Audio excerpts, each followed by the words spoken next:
Hey guys come come fast, ये देखो, ये हेयर देखो मैडम के। मैम ने ना यहाँ पे नीचे इन बालों पे स्मूथनिंग करा ली थी, अभी ऊपर से नेचुरल आ गए हैं हेयर। तो इन हेयर पे मैम को अब पम्पिंग चाहिए वेव्स वाली, ताकि ये मैन एक जैसे दिखे, हल्के फुल्के मैनेज हो जाए, क्योंकि ये जो अनइवन दिख रहे हैं, बार बार पम्पिंग नहीं, वो बार बार स्मूथनिंग नहीं हो पाएगी, ठीक है ना।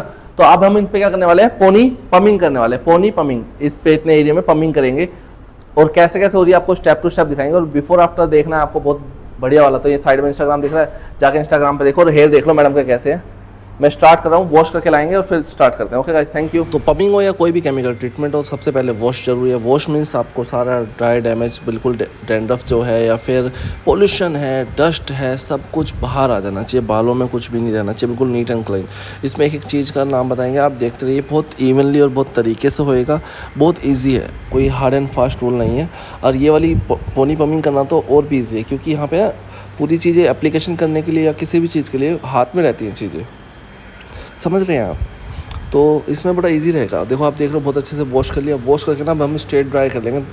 तो इससे क्या होगा कि हमारे ना जो टेंगल नहीं होंगे हेयर या फ्रिज में से जो सेक्शन है फ्रीजी नहीं होंगे, और जो पमिंग करते वक्त या रोलर करते वक्त हमें बिल्कुल स्ट्रेट सीधे सीधे बाल मिलेंगे, जिससे हमें ईजी रहेगा नीट एंड क्लीन काम करने में, वर्क करने में। ओके, मैं अब आपको ड्राई करके लुक दिखाता हूँ मैडम का। ये देखिए ड्राई करके लुक आ गया। अब हमने क्या करने वाले थे, पोनी पमिंग, चुटिया जो होती है, पोनी पमिंग हम करने वाले हैं ब्रेड्स बनाने के बाद।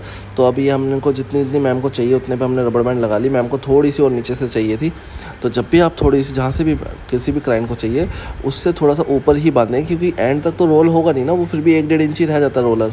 अब सेक्शन पमिंग करने के बाद हमने लिया अपना लोशन, पमिंग लोशन, जो लॉरियल में डल्शिया के नाम से, वेलोसिटी मार्केट में वेलोसिटी नाम से प्रोडक्ट से भी आता है, विल्किंसन का भी आता है, बहुत सारे ब्रांड्स के आते हैं, ठीक है। अब लॉरियल का चाहिए तो आपको डल्शिया ले सकते हो, या नॉर्मल थोड़ा स्ट्रॉन्ग होता है आपका वेलोसिटी, वो ले सकते हो।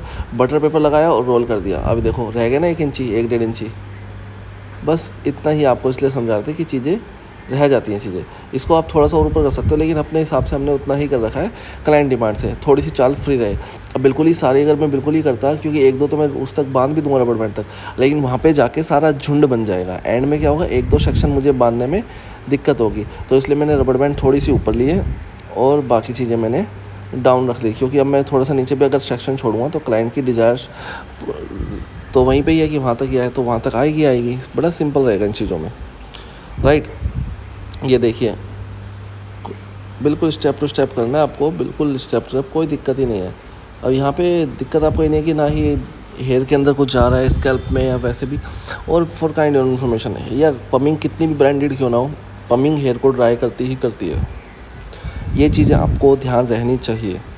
पमिंग कितनी भी ब्रांडेड ले आओ, पमिंग हेयर को ड्राई करेगी ही करेगी, बिना ड्राई करे बॉन्ड ब्रेक होगा नहीं। तो इस चीज़ का आप ध्यान रखिए। बहुत ईजी है ये चीज़ें, ज़्यादा हार्ड एंड फास्ट नहीं है। आप देख रहे हो कि सेक्शन निकालना है, उसे पमिंग का लोशन निकालना है, लोशन लगा के डैप डैप करना है, फिर बटर पेपर लेना है, बटर पेपर लेने के बाद उसको वुडन रोलर से रोल कर देना है, ठीक है। और ये आप मुझे कमेंट में जवाब देना कि वुडन रोलर्स और जो प्लास्टिक के रोलर्स में बेनिफिट किस में है, या रिजल्ट किसका अच्छा आता है तो क्यों आता है। प्लास्टिक के रोलर्स में क्या कमी है या फिर वुडन रोलर्स में क्या कमी है, या किस में क्या फ़ायदा है, किससे हमें चीज़ें अच्छी करने को मिल सकती है, राइट। अब आप देख रहे हैं कि हमारे ऑलमोस्ट 1 बाय 1 सारे सेक्शंस हो गए। इस पर हम बार बार डैप भी करते रहेंगे 10-15 मिनट में। ये देखिए हम अगेन डैप कर रहे हैं, बिल्कुल अगर एक एक चीज़ को आप अलग से टारगेट करोगे ना, तभी ही चीज़ें होंगी। डैप करने के बाद ये देखिए कितना फाइनली चल रहा है। अब जैसे ही हमारा प्रोसेस पूरा हो तो हम इसको धोएंगे, सिर्फ पानी से धोएंगे। अब लोग बाग यहाँ पे ही एक ये देखिए ऐसे ही धोते हैं, ठीक है। कितना इजीली है ना सब कुछ। जब आप स्मूथनिंग करते हो उसमें भी तो होता है, स्मूथनिंग क्रीम लगाने के बाद स्मूथनिंग क्रीम धोते हो, फिर ड्रायर और प्रेसिंग करते हो ना, ऐसे ही पक्का करते हो। तो ऐसे यहाँ पे भी करना है। अभी मैंने सिर्फ लोशन को धोया है, देखिए कितना ईजी है। अब धोने के बाद हमने इसको हल्का सा सुखाया। अब हम इस पर सॉल्ट लगाएंगे, जो गर्म पानी में मिला के, ल्यूक वार्म में मिला के बनता है। ये देखो, ये आ गया वेलोसिटी का सेकंड स्टेप, जिसको एक वो नमक जैसा आता है, वाइट सा पाउडर सा, यूँ कह सकते हो, वैसे तो सॉल्ट कहते हैं। अब इसके अंदर करना कितना ईजी है ना, पोनी पमिंग है तो डायरेक्ट इसमें डाल दो, कितना ईजी है। देखो उठा के सेक्शन इसमें डाल दो, बहुत अच्छे से लग ही जाएगा वो तो, ठीक है, ये लोशन आ गया। हमने इसको, आपने नोटिस करना क्या किया, हमने पहले बालों को सुखाया है फिर किया है, ये बेनिफिट्स रहता है इस चीज़ का। डन। ये देखिए, अब जैसे ही इसको 5-10 मिनट छोड़ देंगे हम, उसके बाद काम हो जाएगा पूरा। 10 से 15 मिनट भी छोड़ दो, अगर आपको दिख रहा है कि हेयर्स के अंदर तक जाने में टाइम लग रहा है तो 10 से 15 मिनट। अच्छा, अपने प्रोसेस या अपने ट्रीटमेंट का टाइम पूरा लीजिए आप, ये बात ध्यान रखना अपने ट्रीटमेंट का। अब ये पूरा टाइम होने के बाद हम इसको ड्राई कर रहे हैं। जैसे ही हल्का सा ड्राई होगा, इसकी स्टिकनेस बढ़ाने के लिए हम इसमें क्या लगाएंगे, मूज़। अब ये आपकी चॉइस है, मेरे को मज़ा आता है, मुझे थोड़ा सा बेटर लगता है रिजल्ट, इसलिए मैं लगाता हूँ, राइट। तो ऐसा कुछ नहीं है, मूज़ पमिंग का पार्ट नहीं है, बट मुझे सही लगता है इसलिए मैं लगाता हूँ। अगर आपको एक बार करके देख लीजिए, आपको उससे बेस्ट लग रहा है तो आप करिए, अदरवाइज़ नहीं लगाइए, स्किप करिए। अकॉर्डिंग टू प्रोडक्ट जिसने बनाया उसके अकॉर्डिंग तो यही है कि फ़र्स्ट स्टेप लगाया, फिर सेकंड स्टेप और बात ख़त्म। लेकिन ये मैं अपनी मर्ज़ी से लगाता हूँ, ये मेरे को अच्छा लगता है, जिससे कि मुझे लगता है कि रिज़ल्ट 1% अप आता है। क्योंकि मुँह एकदम से सूख के कड़क करता है ना, अब जैसे जैसे एवेपोरेट होगा तो ये चीज़ों को कड़क करता हुआ चला जाएगा अंदर। तो अभी कभी भी आप हेयर पे मूज़ लगाओगे, मूज़ जैसे जैसे सूखता है तो हेयर कड़क हो जाता है।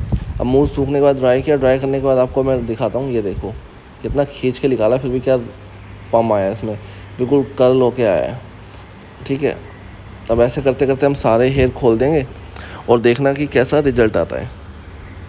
मैंने बहुत तरीके से आपको बताया इसमें एक स्टेप, और आपको प्रोडक्ट के बारे में भी, सब चीज़ के बारे में बता दिया कि 3 टाइप के प्रोडक्ट आ रहे हैं फ़िलहाल मार्केट में। एक डल्सिया के नाम से आता है जो लॉरियल का है, वेलोसिटी तो वेलोसिटी के नाम से आता है, एक विल्किंसन करके भी आता है, वो थोड़ा सा ब्लू कलर का होता है। वेलोसिटी पिंक शेड की होती है। डल्सिया ऑलमोस्ट ट्रांसपेरेंट या थोड़ा सा पिंकिश होता है। ये देखो हमने सारे रोलर्स खोल दिए। रोलर्स के बाद हम हल्का हल्का ब्लेड से इनके रबड़ बैंड्स काट देंगे, जो आप काट सकते हो, क्योंकि इस टाइम आपको रबड़ बैंड खोलना नहीं है, नहीं तो सारे बाल ख़राब हो जाएंगे। काट दो उनको, और मैं दिखा देता हूँ मैम को कैसे मैम के हेयर लग रहे हैं। देखिए, बूम। ठीक है, और जैसे जैसे सूखेंगे, वैसे तो ड्राई है ही, ऑलमोस्ट 80% तक ड्राई है, हल्का फुल्का नमी है इनमें। अब एकदम से ज़्यादा ड्राई नहीं करना, अगर आप पमिंग कर रहे हो छोड़ देना, उनको नेचुरली सूखने दो। अगर आप पे डिफ्यूज़र है, जैसे हमने डिफ्यूज़ किया था इनको डिफ्यूज़र से, मतलब एक तरीके से ड्रायर होता है वो, तो ये देखिए अब क्या होगा, जब इन थोड़ा सा सेटल होगा ना, तब ये चीज़ अच्छी लगेगी। अब इसमें एक चीज़ आप देख रहे हो, पोनी पमिंग करी हमने, इसमें 5-6 पोनी बनाई थी हमने, सारे बाल आपको बराबर दिख रहे हैं, यही चीज़ आपको करना।